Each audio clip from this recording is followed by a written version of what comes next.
As a viewing platform. What do you think this will add to the skyline of the city? Exciting.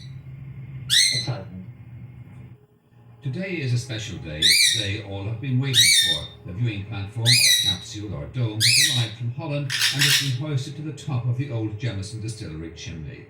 The big question on the lips of amateur onlookers is whether the 220-foot chimney can take the weight, or in the words of a typical Dublin Brit, will we see the crack in the stack. The moment the truth arrives when the actual dome comes up and they land it onto the holding down boat, then just to know the truth, okay? They don't want to sit there well.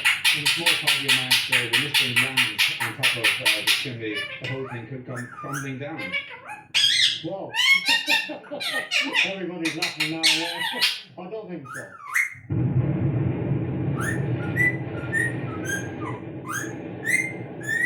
The stump of Nelson's pier in Dublin's O'Connell Street was demolished in 1966 after Nelson had been blown off his perch.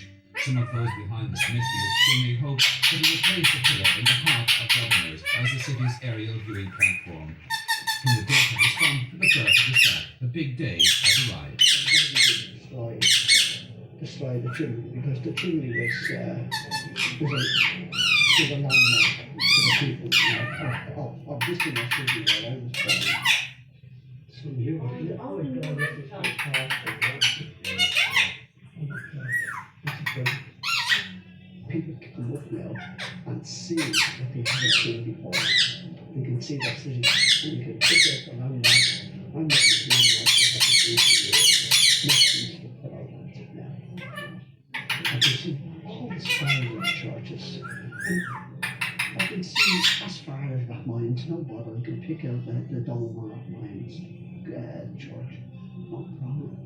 I was born in 1952, number 38 Smithfield. We used to look over the chimney pot there. If the parents wanted to get the sisters to bed in the night time, they were frightened the life out of you about the things like that. If you don't go to bed, that chimney pot would fall in the morning and things like that. There's a great big fact about if we misbehaved. We used to be told that we'd be taken to the top of this chimney and we'd be turfed off if we didn't behave ourselves. And so therefore, the chimney always looked down on us and instilled some discipline on us. The glass top on it.